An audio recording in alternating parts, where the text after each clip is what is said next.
Now you just can't leave.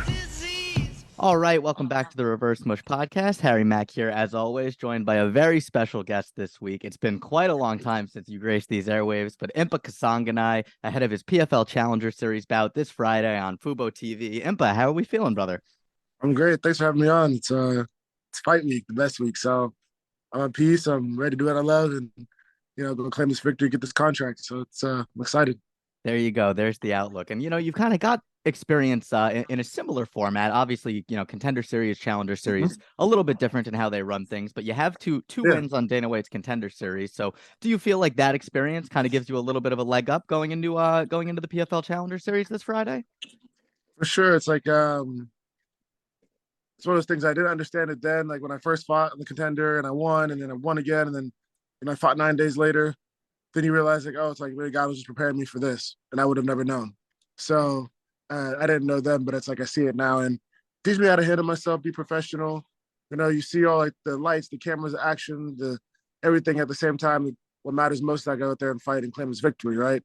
So yeah, all that experience taught me what matters most. And it's dominating this fight on Friday, finishing my opponent and getting this contract. It's like they're like mission minded. So I'm excited.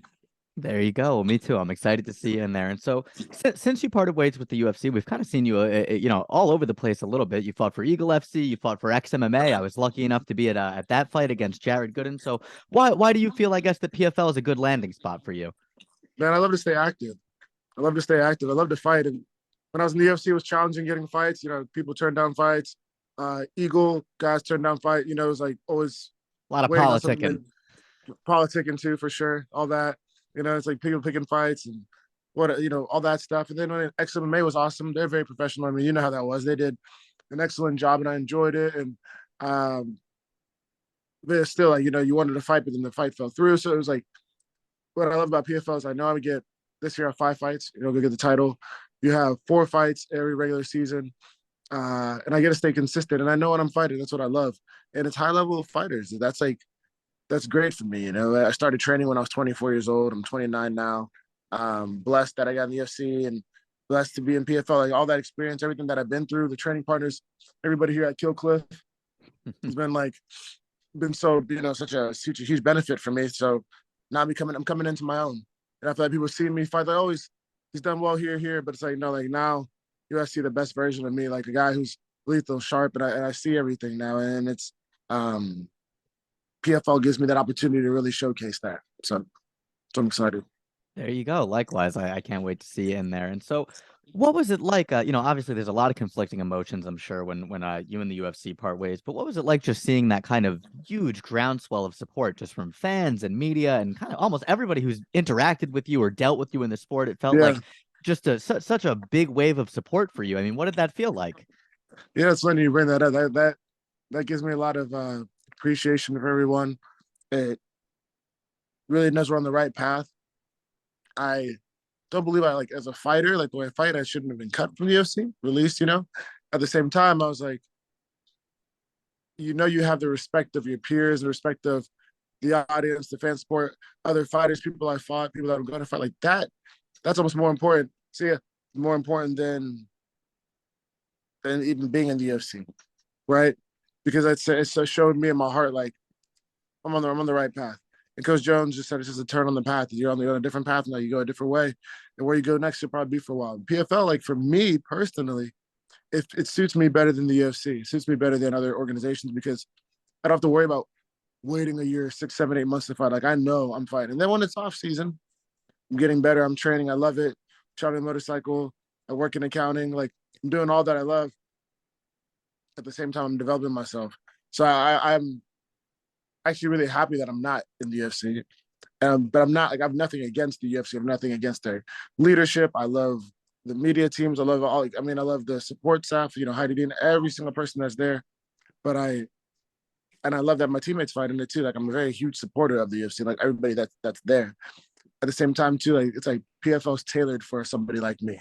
If you get when you get to know me, how much I love to fight, I'm always asking to fight. Like it's there and it's close. I don't have, every time I finish, I'm like, when's the next one? Now it's there. So I'm happy it's working out this way.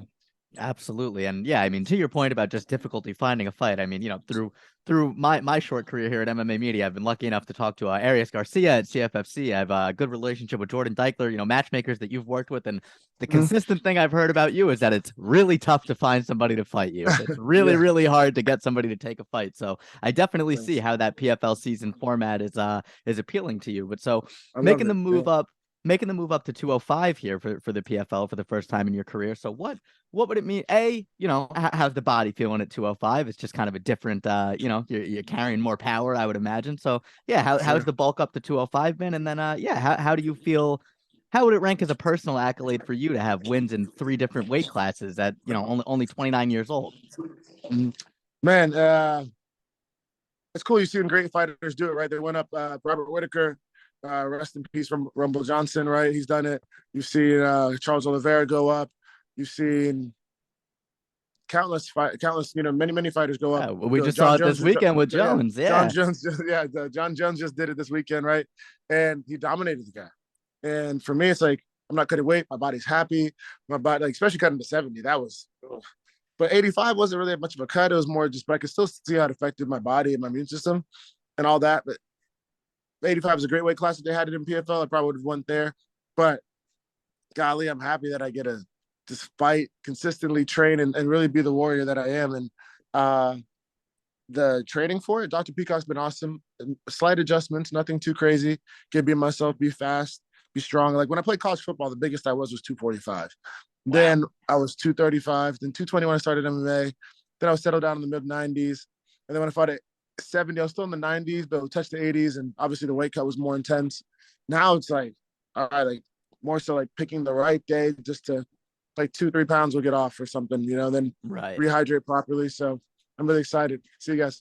There you Have go. a good So one. it sounds like you got a little bit of the Volkanovski going there. Started off. He Yeah. starts off in rugby, real big and heavy. You start Yep. off in football and just kind of lean out, settle into your fighting weight. But so it Mhm. sounds like you're going to be fighting pretty close to your walking around weight at 205. For sure. Yeah. I mean, I'd be like probably like 215 in the cage, 210, like nothing crazy. Like Gotcha. I'm down to fight, so it's never about that weight. Like I'd fight anybody, heavyweights too. I hope There the you PFL go. let me, I would fight two weight classes. We could fight on different days. So they Okay. fight every 3 weeks. So I'm gonna push for it if they say they start 85 or There's an you know. idea. I So, like where your head's at. yeah, so I'm working on it. Be nice to make like at the end Yeah, of the double season, double both the titles. money. Why not? Why not? Yeah, So absolutely. at And least so as an alternate, I would do it as an alternate. They'll let me, you know. yeah, absolutely. Even at Yeah, well, heavyweight, like shoot, I'll fight any heavyweight too. So let me fight. It's like I love to fight and a great coaches, great teammates, great training partners, and it's time. I love to challenge myself, and I'm at the right place. there you go. And so how do Yeah. you feel that you match up with your opponent, Osama El Sidi, going into this fight on Friday? But it's a great matchup. He's a solid fighter. He has good wrestling. He has good body. Upper body wrestling. He has game to him. He knocked his last guy out with a cheap kick, so I don't count him out of anything like where he wouldn't try for something. I like that. But I'm gonna go in there. I'm gonna dominate him. I'm gonna break him. I'm gonna finish him early, and I'm gonna push that pace and give him that golden bridge to retreat on is where my mind is. I'm not gonna come out there and play with them. I believe that the skill set, the training partners, coaches that I have, teammates, and my heart and like the calling that I have in my life to fight is it's going to show through, and I'm going to really, really like dominate this fight and really show that make it better than the Jared Gooden fight. Before the Jared Gooden Absolutely. fight, I said I'm going to make it. I said that I'm going to show that he's not meant to be in there with me, and I did. And I respected Jared. He's a good fighter. He just won his fight against my teammate. Um, he's won many fights. At the same time, I know who I am, and that's what I'm going to do. So. There you go. You love to hear it. And so, not to get ahead of ourselves here, obviously, there's still a fight to win on Friday, a contract to win. That whole process is For still sure. has to happen, still has to play out. But so, how do you feel that you match up with the rest of the PFL's 205 division? You got Oh, Razor great. Wilkinson Yep. winning a title last year, Omari Akhmedov jumping over from the UFC. So there's some fun fights to be made for you there. That's what I love. Yeah, I mean, those guys are awesome fighters. Rob Wilkinson is a guy that I want to fight for sure. Thiago Santos. I see that Christoph Joko's in there. You have some other guys who were from the season before. Their names, I missed their names right now. And I say like I'm faster, a better fighter. I can fight everywhere. If it's on the ground or stand up. So it's like I'm a complete fighter when it goes into the fight in the cage. And Like I really see me dominating and finishing a lot of these guys. So like, I really know I can finish all of them. So that's my focus. Finish every single opponent on the way. Uh, at the same time, being disciplined. I'll discipline them in the cage and they push that pace and break them early. Yeah, we have so many different looks at this gym and guys who've done it. Of course, Emiliano Sordi, Victor Pesca, like guys who are in the PFL or still signed with, like we've seen it and I've worked with them. And like when it comes to it, I know I can move. I know I can get after it. And I'm around the best of the best. So I'm definitely prepared. Absolutely. And so I heard from a little birdie a couple of weeks ago that they consider Jason Jackson to be the most talented guy in the room at Killcliff there. Would you agree with that statement? Jason Jackson. Yeah. Yeah, Jason Jackson's very special, very smart. I don't want to insult Jason and just say he's talented. He is very, very talented. Like, but it's not just his talent that makes him separates him. Jason Jackson has a very good mindset to work on one thing, and when he works on it, he can dominate with it. And if he messes up with it, he'll adjust it and then be ready for the next session. It's gonna be completely different. He's extremely talented, if not one of the most talented, or could be the most talented. But it's not. He has a feel, he has an energy, he has an attitude about him that makes him extremely special.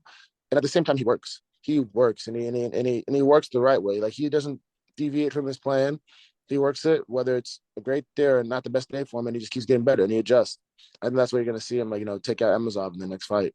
So whenever that is, if they have it, if they when they sign for that, they should. So that's my pitch. Uh, Bellator, make that fight happen.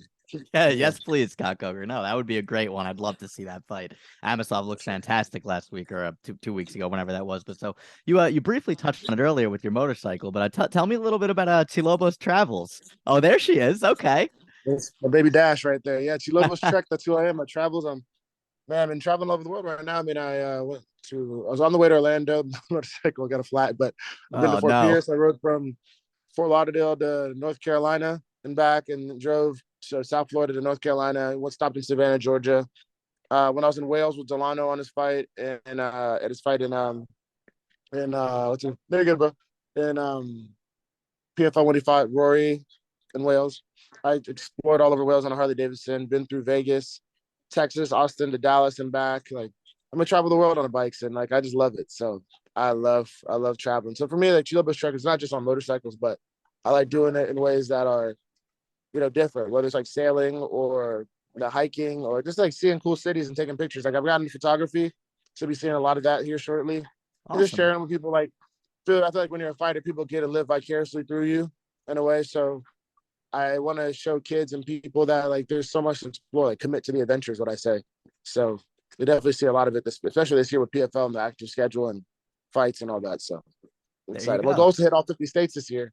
The goals to hit all 50 states, whether it's after the season, during the season, like hit all 50 states on a motorcycle. So That pretty would be cool. awesome. I mean, it sounds like a John Cash song, the way that you're rattling off all of these cities, all of these states. We got Hey, to pitch this to Netflix or Hulu or somebody. Somebody's got to be hey, willing to pick this up, it'll be right? a movie one day. It'll be a movie soon. For sure, man. I can Absolutely. see that. For sure. For sure. I That's like that a lot. it's content, content, content. That's the name of the game these days, and Yeah, I feel like people would be interested.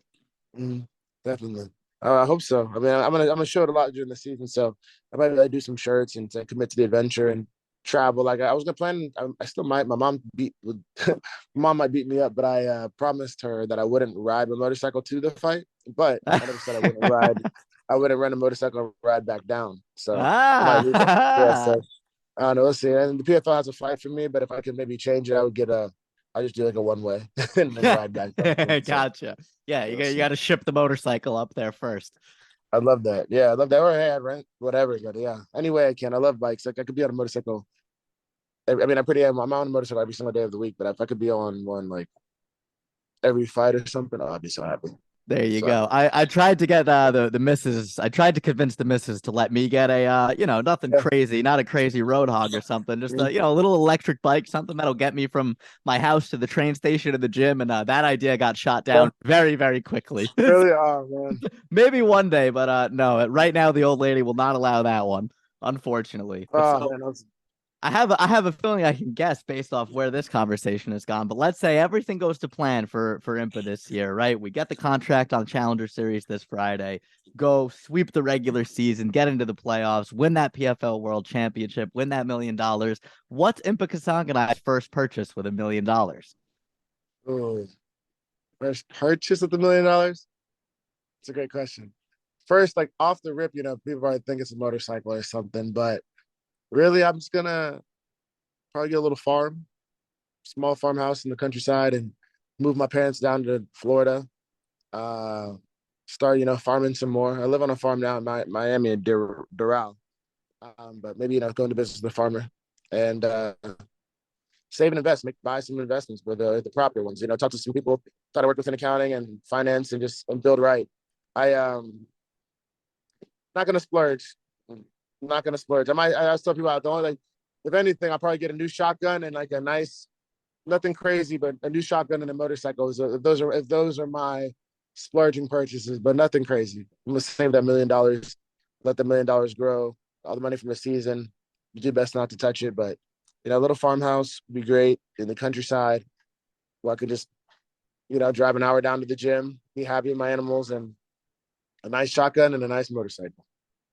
Really about it. Listen, some people might call it simple, but that sounds like a lovely, lovely way to spend $1 million Yeah. to me. So, Impa, you have been beyond generous with your time here today. I Thank you really so much for having me. appreciate you hopping on. Anything you want to plug before we let you go? Oh man, shout out to Kill Cliff. I mean, I came to this gym when it was known as Sanford, and they changed the name, but we're a better team. We're a different energy. All my coaches, Coach Henry, Greg, Nick Lentz, Dieter, of course, Delano, one of my best friends and training partners, Dr. Peacock, Coach Commune is here, Coach Strout. Like it's been a blessing that I hope I don't take for granted. I'm just very, very happy and very blessed, and I'm prepared. It's like I get to walk this Warriors path, and it's a huge testimony to who's been in my life and this gym and my teammates and training partners. I want to thank my family.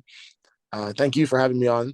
It really means a lot, and all my agents. And thank you to the PFL for the opportunity in the Challenger Series. Like, go get this contract Friday, be ready to go. Thank you to my opponent.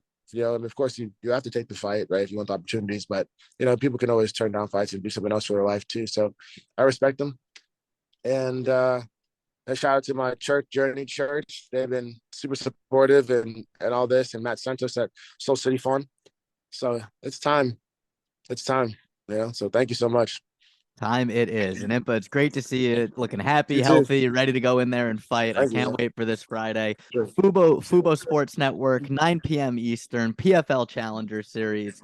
Impa, thank you so much, brother. Be good. Appreciate you. I appreciate you. Thank you so much.